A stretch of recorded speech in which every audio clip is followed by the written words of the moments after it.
So hello and welcome everybody. Welcome to another session of Mice Conversations. My name is Michael Collins from TravelMedia.ie, and today I am delighted to be joined by John Burke and Chris Nolan from VenusWorld.com. Thank you both for joining me. Maybe if I could start with the obvious simple question, which is how are you both doing? How has COVID been for you, both from a personal and a work perspective? I wonder if Chris, you could start us off. Yes, Michael, COVID. Well, when you're in the international conferencing industry, it is the perfect storm.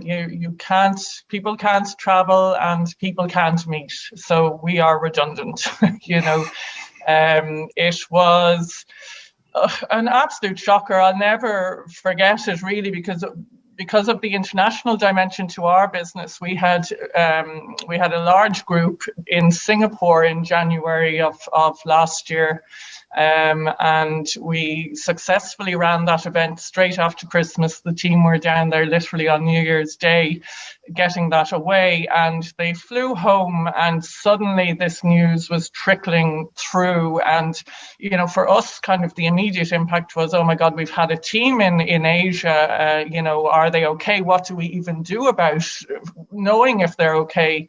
It never really occurred to us, or to me certainly at that time, that this is coming to Europe and coming to Ireland, and this is going to be a pandemic. But again, I think because of that international element, and we had lots of other business confirmed into Asia for last year. A lot of our clients would do an Asia-Europe rotation, and of course last year was the Asia rotation. So we were seeing cancellations flying in the door really before COVID hit the European psyche and certainly the Irish industry. And at the time, it felt a little bit like we were the only ones, or all of our colleagues in the domestic market weren't immediately impacted at that stage. So it was a dreadful and lonely place to be. We certainly didn't think we'd still be here 15 months later. But I guess over the course of last year, particularly where, bank supports were coming in, government supports were coming in, industry supports were coming in, that started to make the possibility of surviving this a reality. And so we're still here. We got very busy about creating a virtual solution, which has worked very well for our clients, has allowed us to stay in relationship with them, to continue to offer them a solution throughout this period. We're looking at that becoming hybrid solutions and live solutions later on into this year and certainly into 2022. So we're here now looking back over 15 months of this, saying, okay, we're still here. There is a long way to go, but we're alive. Yeah. We're alive and kicking. Yeah. Thank you, Chris. And interesting to hear that you developed your own platform. John, if I can jump to you, one reason I'm delighted to be speaking to you both today is the fact that you happen to be an Irish company based in Dublin, but with huge international reach, not only in terms of events that you organize globally, but clients globally, and you have offices all over the world, Spain, for example. So I wonder if you can talk us through the international perspective you have in terms of what's going on, and is there light at the end of the tunnel in terms of MICE happening again? I think that perspective may have changed over the last 12 months, insofar as that we started coming from one place, and as Chris already alluded to, we came from a place where everything was shut down. We were in advance of the European marketplace, and we're beginning to see that coming full circle, so to speak, insofar as that we're beginning to see Asia and indeed North America stepping their toe back into the marketplace. During the intervening period for us, and certainly on both a personal level, but also on a business level, I think it's been, for me, it's been one of the biggest journeys, business and personally, just trying to navigate through this and keep positivity, and also from a client perspective, keeping connected with clients. And so it also stimulated a huge amount of creativity in ourselves and in the team, because it's amazing the amount of creativity you can come up with when you need to survive. And notwithstanding the fact that there was some great government supports around the place, that creativity reminded me and brought us back to our startup days 15 years ago. And it brought us back to that feeling and that place, which is on the edge of a cliff, but not quite falling over the cliff on a daily basis. We are seeing hugely positive signs, though, beginning to emerge. Okay. And I wouldn't certainly say that, you know, everything is back on track, but we are seeing very significant positive signs. And that's not about clients who were already engaged and had postponed events. And this is the beginnings of new RFPs coming through to us. Not necessarily into Ireland, but certainly in the very recent past in an Asian context, but also beginnings into Europe. And these are significant events which corporations and companies are beginning to look at for 2022, not necessarily 2021. So we have begun already as a business. We've begun already as a business to start bringing on board salespeople, for example. And now we need to start ratcheting back up our operations teams. While they've been operating on a virtual level, it's now beginning to get it to go to the hybrid route and the in-person route back end of this year and into next year, which is really positive news. Yeah, that's very interesting. And can I ask you about hybrid? I mean, we've just run an event ourselves that was virtual, and I've been to hybrid events last year in Spain. Do you think the future is hybrid? And the reason I ask is that I'm now looking at a future where I might run an event and others where it's both live and hybrid, which effectively in many ways increases my costs, doesn't decrease them. So do you think there's an issue there, and how's that going to pan out? I think it's going to be different for different industry types, to be honest with you, Michael. And interesting, myself and Chris were engaged with a couple of clients this week, significant clients who are corporates, and they're looking to run events within their own internal client base, for want of a better word. So it's not externally facing. Yeah. Their view is the last thing they want to see is any hybrid element. They want all their people on site, fully engaged with each other in a traditional sense. And that's when they're going to start running their events again. However, if you're in a business which is running events and it's revenue generating by delegate numbers and it's association based, etc., well, the criteria is different for you. You want as large a volume of people that you can have. And if one thing that virtual has proved is that people are getting larger engagement if the content is engaging.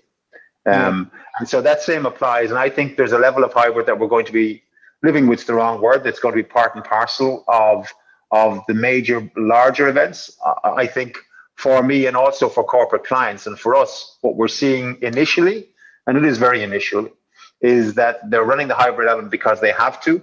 But when they get back full on in 2022 and 23, they really want everybody on site. Okay, so hybrid will happen, but it'll only happen if it makes sense and if the cost element is appropriate. But for others who want to get back, and that, look, I'm hearing that as well. A lot of people saying you can't wait to get back traveling and seeing people again. But I suppose at the back of my mind is a question of, will that actually happen? You mentioned positivity. I wonder if you could talk to me through, you know, what you're seeing from, as you say, the US and Asia, where things are starting to happen again. Is it same old, as in people are going back to what they did before, or, you know, have things changed? For example, you mentioned RFPs. You know, I've heard other people say that hopefully the RFP process will become more streamlined and easier. Or are you seeing a change in how people are approaching business for 22? I think it depends on the complexity of any given event, Michael. If there's a level of complexity in terms of 2 or 3 tiers to it, traditional RFPs are traditional RFPs. That's not something you can replicate or duplicate online. Yeah. You can surely get the connectivity that you need to develop those RFPs.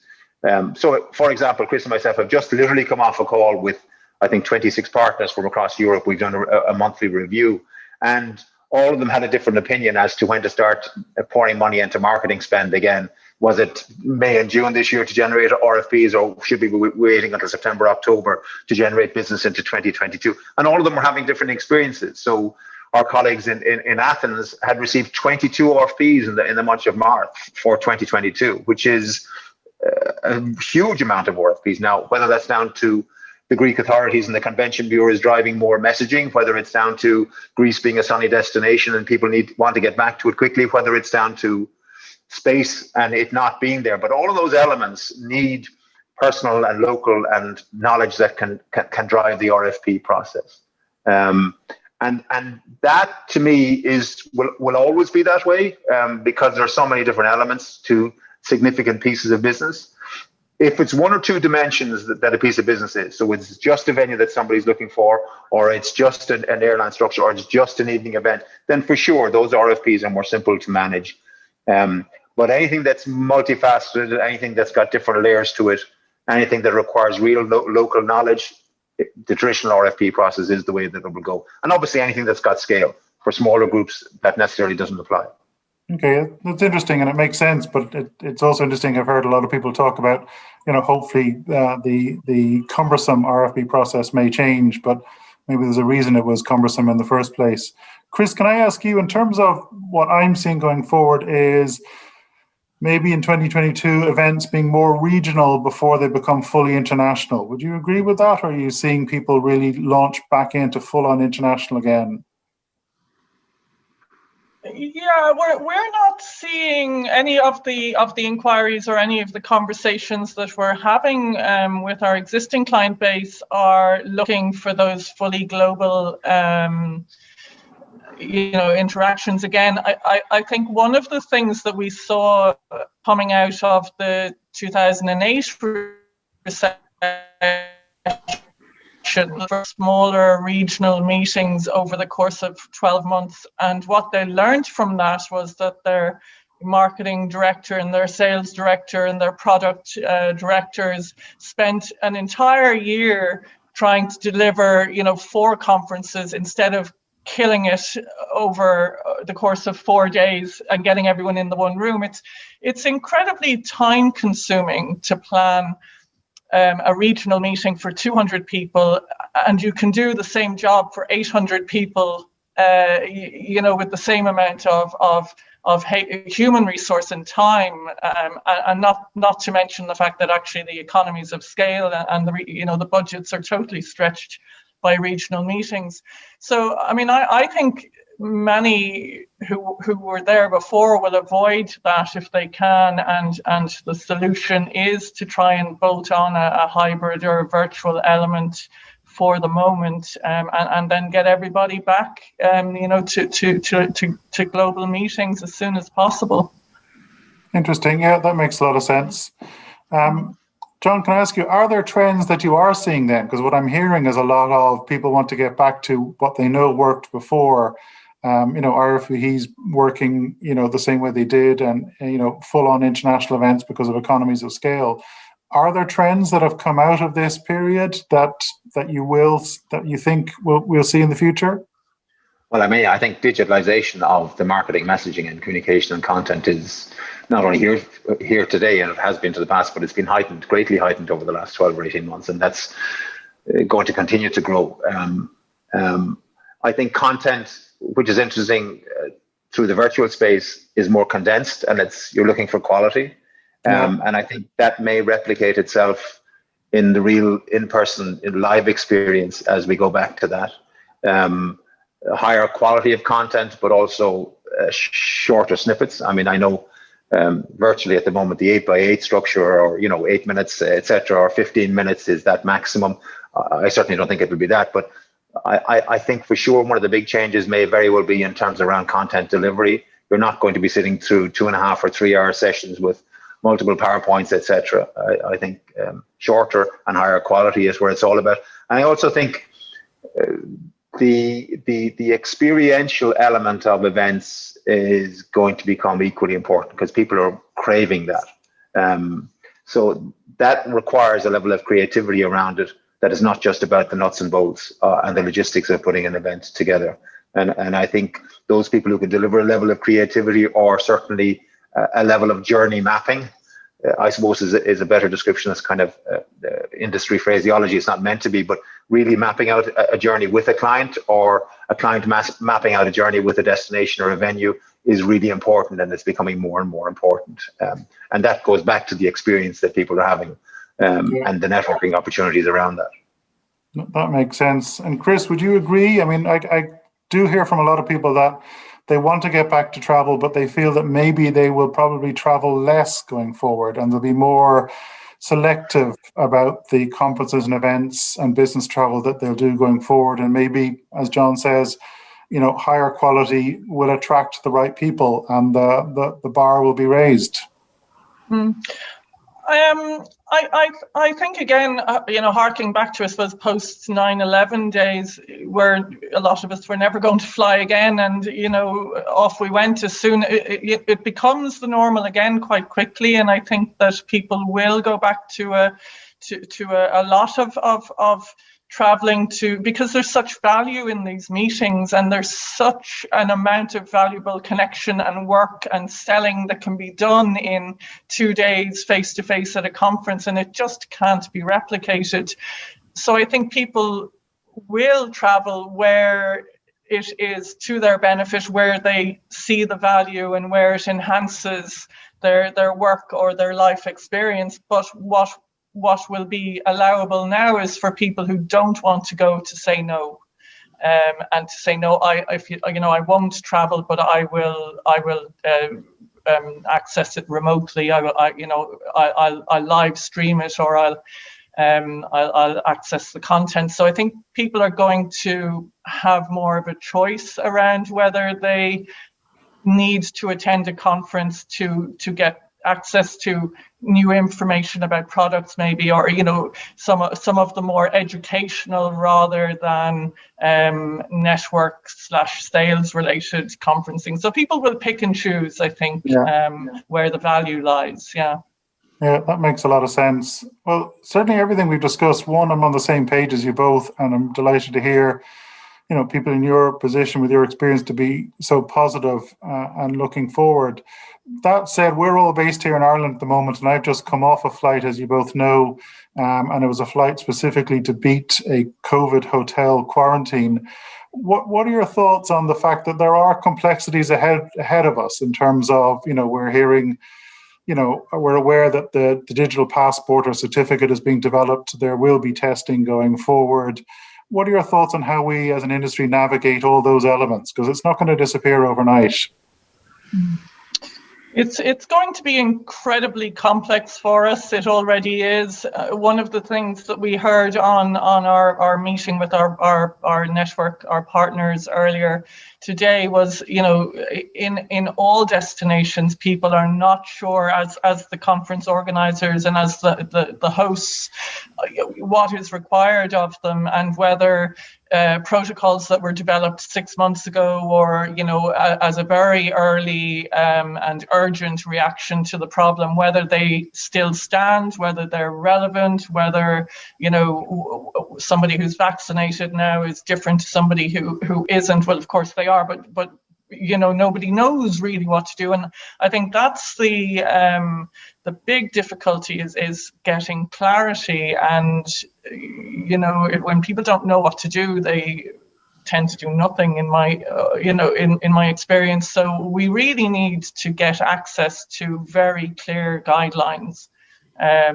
so that we are covered legally, professionally, and for everybody's health and safety. But unfortunately, we're walking on quicksand here, and everything is changing really, really quickly, both moving forward and moving backwards, almost in equal measures. So that is freezing people in their tracks, and it's hard to know how we're going to really move this forward with any great pace. Yeah, Joan, your thoughts on that? I mean, can the MICE industry, can we as players do anything, or in reality is this going to be always government led and we just have to follow? I certainly think, as an industry, both across all destinations, we should be questioning in a very professional way, but we should be questioning, and we also have an awful lot to add. I mean, when you just take simple comparisons at some of the biggest shopping centers in the world, there can be 10,000 people, and we can't run an event with professional organization for 500 people across Europe at this moment in time. There seems to be no sense or rhyme or reason to it. I think one of the problems that we have in a European context, and also I think it's happened in the States as well in the federal system, fishes have become evidence in terms of central structures not being able to bring about groupthink and therefore you find individual countries running at a different pace across this crisis. I think most business people, I think, would say at this point in time in an Irish context that we have been overly cautious in terms of our approach. And unfortunately, over the last number of months, overly cautious has turned into some bad planning, both in terms of distribution of vaccine, how that's been operating or not, as the case may be. It is getting better, which is great. Or in terms of planning from what you're experiencing in the last 24 hours, where people are rushing from all corners of the world, be it Erasmus people or be it people trying to get back into the country as a result of what has happened over the last couple of weeks. I think we have an opportunity to learn from that really, really quickly and not be in danger, or we are in danger sometimes of really overanalyzing these things. There are some extraordinary professionals and the logistic teams in this country who can assist across the board, both with government, but also with input into the decision-making process. And it strikes me, and again, in an Irish context, and this has happened elsewhere, it's not about just Ireland, that those resources are not being listened to. And I fear sometimes when I consume news content in Ireland, we do very little questioning of these decisions. And I don't mean questioning for questioning's sake or questioning to be negative, but questioning to get the right results for everybody. And I see that throughout the media, that we very rarely question in a real way, with the exception of some journalists who do it well. And I would love to see that becoming more part of the process. But I do think we're at a point now where vaccine rollout is critical and will solve a lot of the medium-term problems. There are short-term problems that you've experienced in the last 24 hours that other people will experience in the next couple of weeks. And we need to get over those as quickly as possible and move to vaccine rollout. And once we get the majority of the population, or indeed an age profile or above that populated, start really thinking sensibly from a business perspective, because we can't keep funding everything. And that includes our industry. How the MICE sector can help? The MICE sector can help in a number of ways, but I think involving themselves in the decision process at government level, and also in terms of convention bureaus across Europe, really involving themselves with the supply chain to make sure there's security of financial structures, there's security within the supply chain, and to make sure that the key suppliers across the board in this new environment understand that flexibility is required through contracting to stimulate business into the future. Yeah, agreed 100%. And look, I think you both know I'm a proponent of, let's say vocal criticism, not, criticism for the sake of criticism, but, constructive input. And I think a lot of us have been afraid to say too much because we feel, it's a pandemic. But I think, as you say, our input should be valued and is useful because we have huge experience in this industry. John and Chris, thank you both for joining me today. It's been incredibly interesting and wonderful to have your insight. So I appreciate both of your time coming to me today and participating in this MICE conversation. So thank you again, both, and look forward to seeing you in person as soon as we can. Thank you. Great, Michael. Bye-bye. Bye-bye.